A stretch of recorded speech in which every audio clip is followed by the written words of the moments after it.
ဗီဒီယိုတစ်တွေမျှော်နေကြတဲ့သူတွေအတွက်ဖန်ညီမလေးချက်ပြခိုင်းထားတဲ့အရသာရှိပြီးမှုဝေးအီလေးနဲ့စားလို့ကောင်းတဲ့ကြက်စီတမင်းကိုချက်ပြပေးမှာပဲဖြစ်ပါတယ်ရှင်ဘယ်လိုချက်ရမလဲဆိုရင်နော်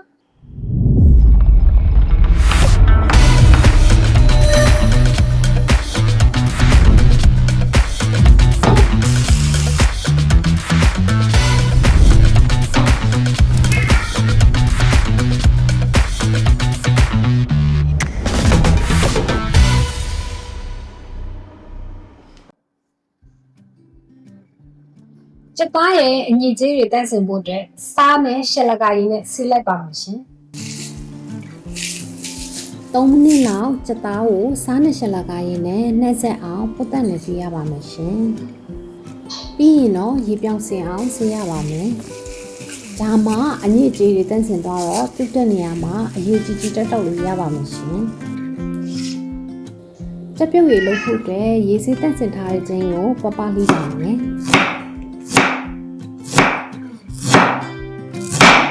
ပလီပြီးသားချင်းကိုအနက်လေးပုံမှုသွားအောင်ဓားပြားလေးရိုက်လို့ရတယ်လို့ခင်ရတော့ဓားပြားလေးနဲ့ပဲဖိလိုက်ပါရရှင်စက်ပြုတ်ရည်တဲဖို့အတွက်ယူနီယိုစတဲ့ရန်အတွက်အိုးရဲကိုယူထည့်လိုက်ပါမယ်ရှင်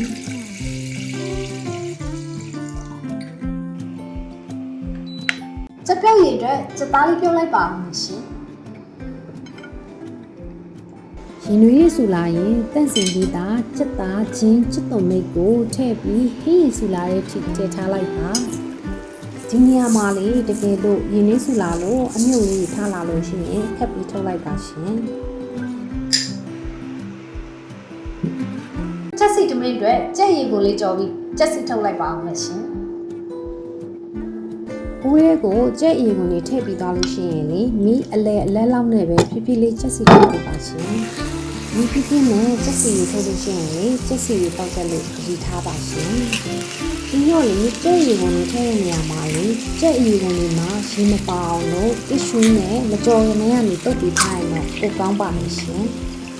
ကြက်စီလေးရပြီဆိုတော့နက်လေးပုံမှုသွားအောင်ဂျင်းနန်းနန်းပြီးမြစ်တစ်ချက်ပိုးကောင်းတို့ကိုထည့်ကြော်လိုက်ပါမယ်ရှင်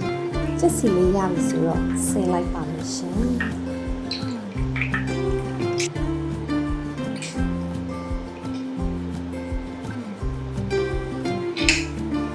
ဘိုးကအမြင့်လေးရဲ့ဂျင်းနဲ့လေးရဲ့နည်းနည်းလေးမြင့်အမြင့်လေးကမှုန်းလိုက်တာရှင်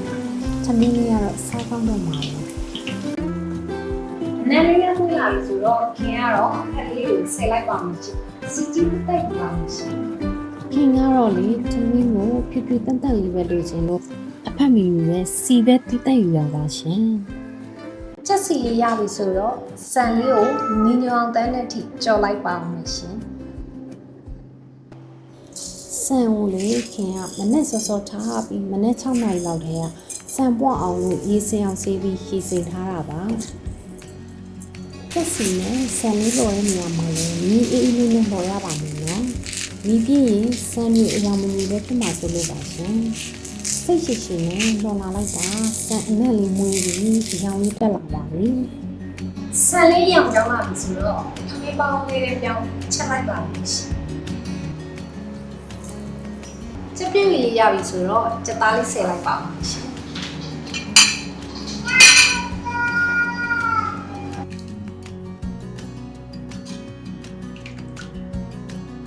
ခင်ကတော့ကြက်သားလေးကိုအာဖန်နဲ့ထည့်ပြီးกินလိုက်ပါမယ်ရှင်ကြက်ပြုတ်ရည်လေးကိုတော့ကြက်စီတူနဲ့ထည့်ချက်လိုက်ပါမယ်ရှင်ကြက်ပြုတ်ရည်လေးကိုလည်းအရေးသီးတက်မဲ့ခတ်ပါရှင်ကြက်ပြုတ်ရည်ရပြီဆိုတော့ထမင်းကိုစတင်လိုက်ပါတော့မယ်ရှင်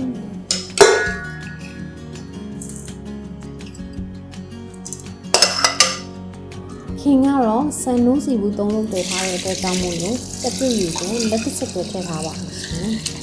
တကယ်လို့ကြက်ပြုတ်ရည်မလောက်လို့ရှိရင်ရေနူးလေးဖြည့်ဆက်ထည့်ပေးလို့ရပါတယ်ရှင်ပိုးတဲ့ရည်လေးနဲ့မုံလာလေးပြီးရည်လေးလုပ်လိုက်ပါမယ်ရှင်ခင်ရတော့လေမင်္ဂလာဦးကိုစက်ချောင်းကိုတုံးပြီးရေးထားပါတယ်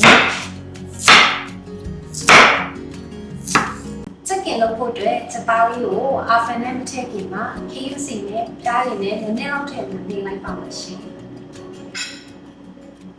ခ အရသာသွင်းမှုအတွက်အချိုကြိုက်လို့ရှိရင်ပြားရည်ကိုပို့ထည့်လို့ရပါတယ်ရှင်တကယ်လို့အချိုမကြိုက်လို့ရှိရင်ခရူးစီနဲ့ပြားရည်လေးစားသေးစီလေးကိုအစားထိုးသုံးလို့ရပါတယ်ရှင်ခင်ကတော့အချိုလေးစားချင်လို့ပြားရည်လေးကိုထည့်သုံးထားပါတယ်ရှင်အာဗန်လေးနဲ့ထည့်ဖို့အတွက်ကြက်ကင်လေးကိုပြင်ဆင်လိုက်ပါဦးရှင်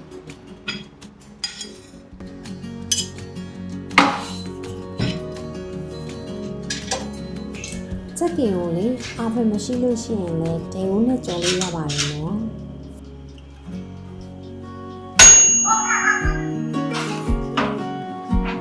ကြက်ကင်လေးရပြီဆိုတော့မွန်းမွားလေးဖြစ်အောင်ဓာတ်လေးနဲ့တတလေးဖိလိုက်ပါမယ်ရှင်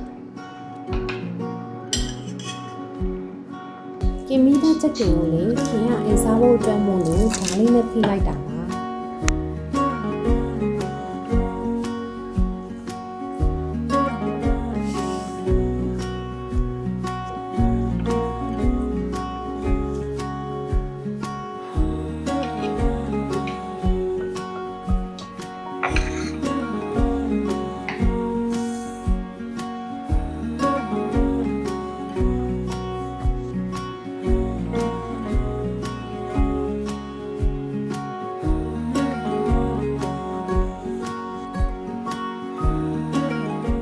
အရသာရှိပြီးမှွေအိနေတဲ့ကြက်စီတမင်းလေးကိုကျွတ်ရွရွပြားရည်စံကြက်ကင်လေးနဲ့တွက်ဖက်သုံးဆောင်လို့ရပါပြီရှင်နောက် vlog တွေမှာဘာတွေချက်ပြအောင်လဲဆိုတာကိုစောင့်မျှော်ကြည့်ရှုပေးပါအောင်ရှင်